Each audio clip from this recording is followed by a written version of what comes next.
Hey everyone, welcome back. My name is Anna, aka Brookwillow, and today I have a good old-fashioned handmaking podcast. I've been working on knitting quite a bit. I have a finished object to show you, some spinning updates, and I already finished one of the sewing projects I had in my previous sewing plans video. So I'm excited to show you that as well. It's an extremely hot October day. I want to say it's about 90 degrees outside and completely windy.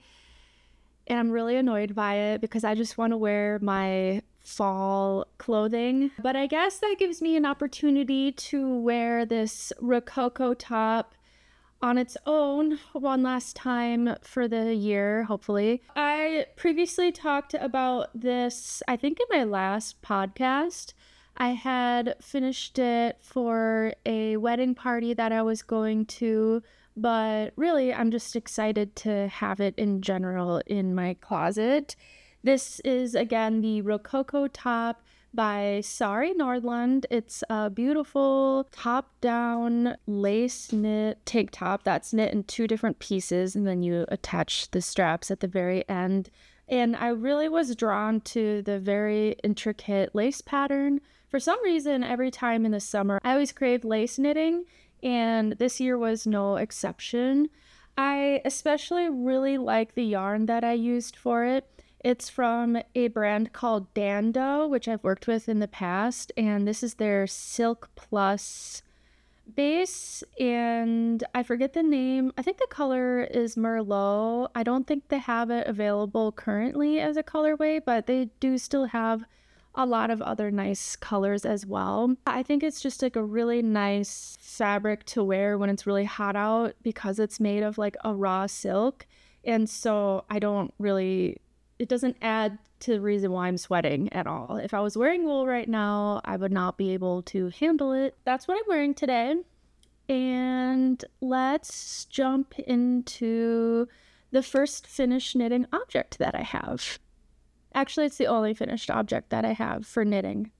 So my friend who lives in Colorado had a birthday recently, and I really wanted to make her a beanie for it.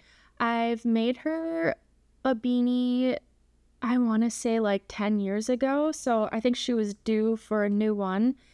And I decided to make her the Weekender hat by Petite Knit. I think this is just a really great go-to basic hat pattern, especially for gift giving. I think it's just like the perfect classic beanie. I really like how thick the brim is, and especially that it's a double fold brim design. It does use quite a bit of yarn for that reason, but that's okay. I made this using my own hand spun yarn, and the fiber I used was from Onero, and I chose this color for my friend because I thought it would look really nice with like her skin tone and hair color.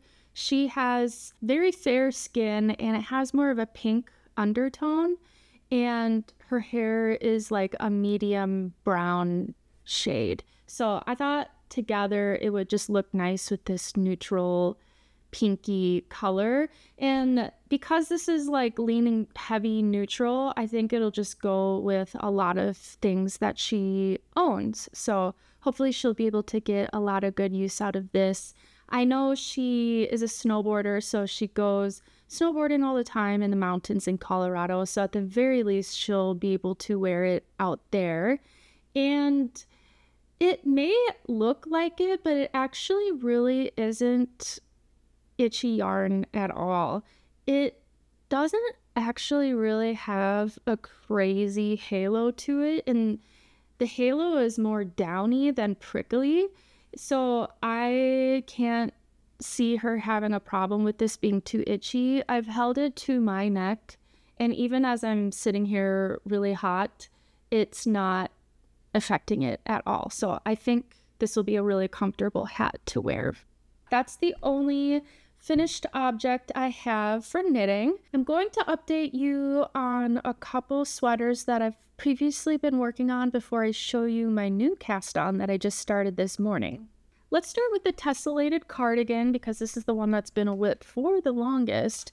And the last we chatted, I had the whole body completed, so the back and the two fronts all seamed together. And I've since been knitting on one of the sleeves. I have about an inch left of the main fabric to knit, and then I'm going to move on to the cuff of it, and then I'll be done with that side. And of course, I'll have the whole other sleeve to knit, and then the button band. I did finally order some buttons for this sweater. I went with like a very dark colored wooden button because I just thought it would add to the moodiness of this overall color palette. And yeah, I'm hoping this year for sure will be the year that I get to wear it in the fall. I started this over a year ago now, hoping I could wear it last fall, but I knew because I have knit a tessellated pullover before that it takes a very long time. And that was the case with this cardigan as well, which I do feel like has more knitting than the pullover does.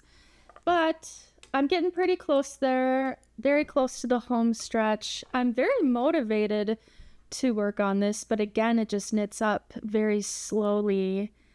And that's okay because I do enjoy knitting it. I like seeing how my hand spun works up in the pattern in the fabric.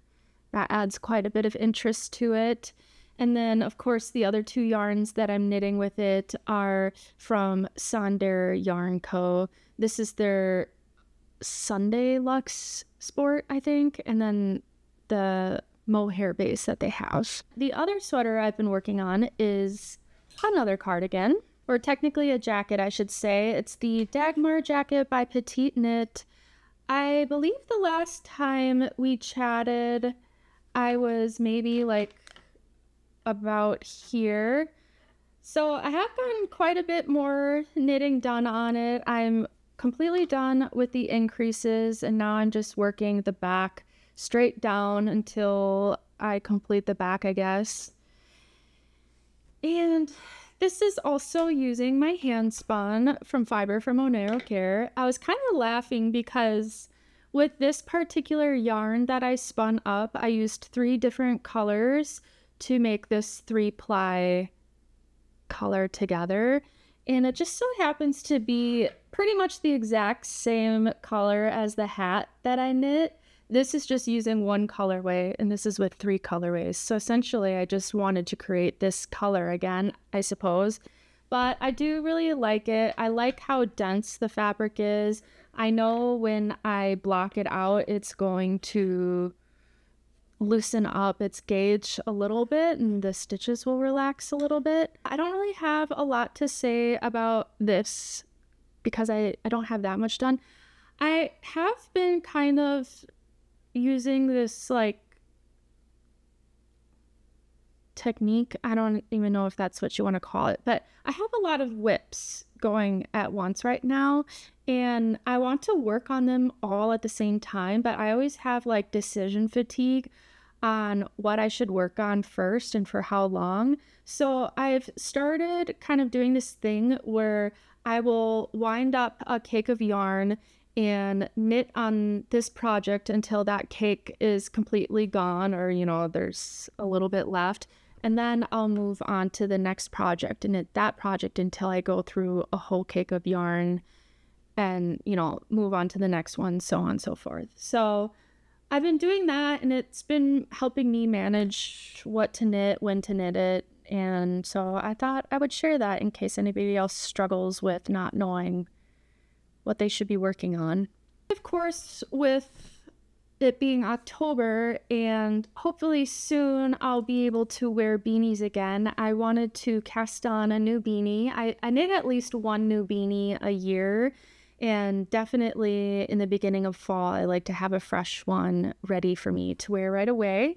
And this time I am using this beautiful pine green colored yarn. and it is from Utopia. I'll show you the label here. This is their sustainable, which is 100% Midwest wool, which includes Targhee, Rambouillet, Merino, and CVM. And I got this yarn this summer. My mom and I were down in La Crosse cleaning out my grandparents' house, and we took a day trip to Viroqua because there's a lot of cute shops there, and I love visiting this yarn shop. So they have a yarn shop in Viroqua, and then they have a woolen mill in, it says it on here where it is. It's in Lafarge, Wisconsin, which I don't think is too far from Viroqua. But I am so in love with this. So we went into the shop, and my mom was like, I want to buy you some yarn, which that's awesome. Obviously, I'm going to say yes to that. So she bought me this. I knew immediately when I picked it out that I intended for it to be a hat.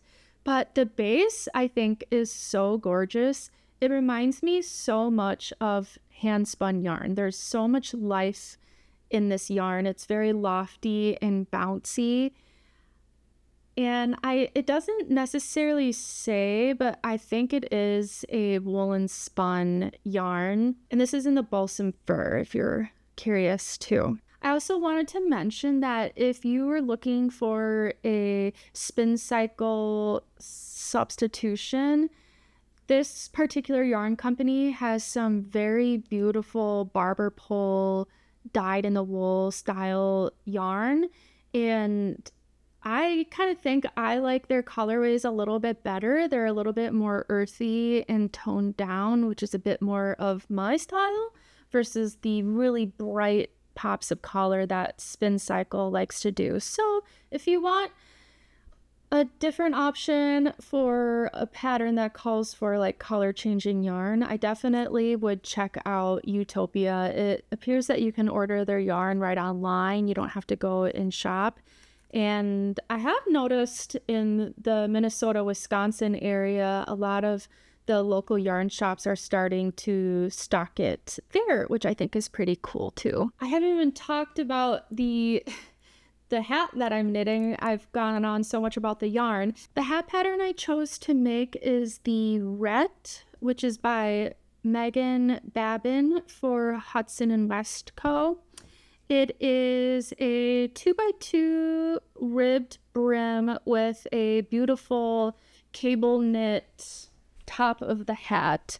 I am planning on modifying this just a little bit. I kind of want my rim to be a bit thicker, similar to the weekend hat. I just really like a big, thick brim, and that way it for sure covers up my ears completely, because where I live, it does get very cold in the winter, so I want that full coverage. So yeah, I'm just gonna probably double the length of the brim overall, and then just knit the cabling from there. But I am pretty excited. Again, I think, yes, it's like a dark yarn, but because the yarn itself is so lofty, I think the cables will still pop quite a bit, so you should still be able to see them in the fabric. Surprisingly, I don't even think I have a green hat, especially one in this shade of green, which I would have to say this is probably my favorite color of all time. And so the fact that I don't even have a beanie in this is kind of wild. So it's about time that I knit myself a hat in this color. I'm sure it'll be close to completed by the next time I have a podcast. So stay tuned if you want to see that completely finished. All right, so I'm going to segue into the spinning portion of the video because I just finished spinning up some yarn on my reel that will go into a sweater that I want to cast on the moment I wash this yarn. And I've talked about this fiber and my plans to spin it up, and this is the wool that I purchased last spring at the Shepherd's Harvest Festival in Lake Elmo, Minnesota. I can't remember the booth, and I don't have any indication of what kind of fiber this is. The only thing I remember is that it was dyed naturally with indigo, and that's what prompted me to buy this, because I had been wanting to purchase some indigo dyed yarn from Woolly Mammoth for a while, but it sells out so fast.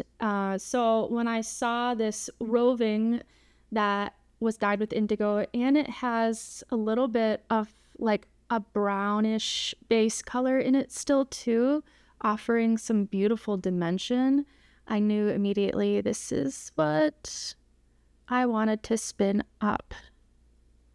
And my plan is to combine this with the fleece that I purchased, the yarn that I spun up for that. And this is what they'll look like together. I just think these two tones are beautiful together. I'm going to use this undyed color as the main color, and then this is going to be the contrast color. So this is pretty much everything I have spun up that I have for this color. There's a little bit left over that I think I'm going to marl with some other fiber that I have left over. But I know this is going to be more than enough for contrast color. And so far, I only have 3 skeins of this yarn spun up, but I still have most of the fleece to spin up, so I know I'm not going to run out of yarn, that's for sure. And the sweater that I'm going to make is from Teti Lutsak, and I keep forgetting the name of it. It is the Medokvit sweater by Teti Lutsak, and I know I've talked about this, it feels like all summer long, ever since I purchased this fiber. But I'm just excited because I'm finally at the point where I can start knitting this again. Right when I'm done recording this, I'm going to put this yarn in the bath so I can like thwack it and dry it out and have it all set to go for a new cast on. So that's what I've been spinning up on my wheel. And of course, I've been doing some spindle spinning. The last time we chatted, I mentioned how I was going to spin up this fiber that is from Word Spinster, and I started that already. So I have one spindle all spun up, but I really wanted to show you a new spindle that I recently purchased.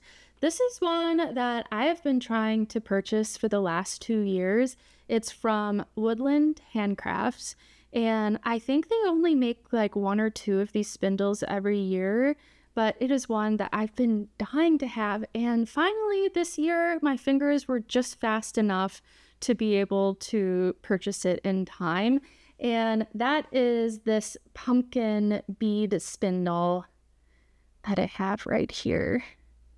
This particular spindle is my pride and joy. It's easily one of my favorite spindles that I own. Not only does it spin beautifully, but the workmanship of this particular spindle is just gorgeous. And like even going into the pumpkin spindle itself, the way that it's colored, and there's like slightly darker colors in each of the groove of the pumpkin ridges. I don't know, it just makes me so happy every time I spin with it, and I'm so happy that I finally have one. So I just wanted to share my lovely new addition to my spindle collection. And I'm gonna finish spinning up this fiber right here, and I think I'm actually planning on doing a combo ply with a different colorway that I spun up.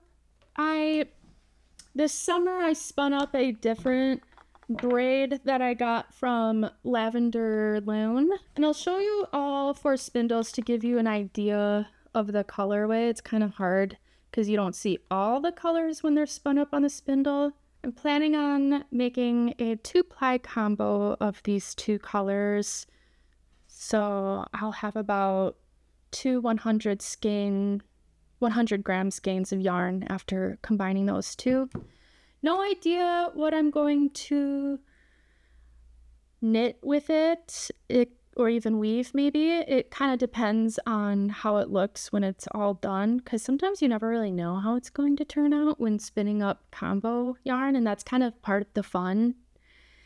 But yeah, I generally never know what I'm going to knit when I'm spinning on my spindles. It's always just for the pure joy of spinning, and that's why I end up doing a lot of color changing fiber on these, because it just engages me a bit more, whereas I do more solid sweater quantities on my wheels. That basically leaves us left with what I sewed this week.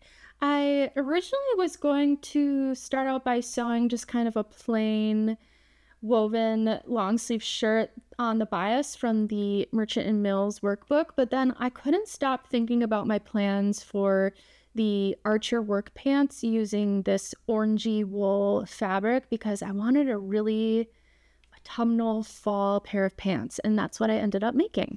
Here they are. Obviously, I'll insert some footage of me wearing it, but I am so pleased with how these turned out. These are my third pair of Archer work pants that I've made. I'm actually wearing one of the pairs right now. The other 2 times I made it, I used linen, which has been really nice for loungy pants in the summertime, or I've even been wearing them as like pajama pants too. But I wanted a pair that was a little bit more cleaned up, I guess, so I can wear it to work without it looking a little too casual. And that's why I chose this wool pair. I feel like it's just a little bit more structured of a pant, especially because it's made with like a thicker fabric. And these are going to be wonderful to wear in the winter time. My office that I work in gets super, super cold, and so it's going to be so nice having a wool pair of pants to sit in the middle of winter. But I also thought like these would be really nice like after I go cross country skiing. I tend to wear leggings when I go cross country skiing, so like when I'm all done I can just throw on a warm pair of wool pants afterwards for like when I'm driving home in the car.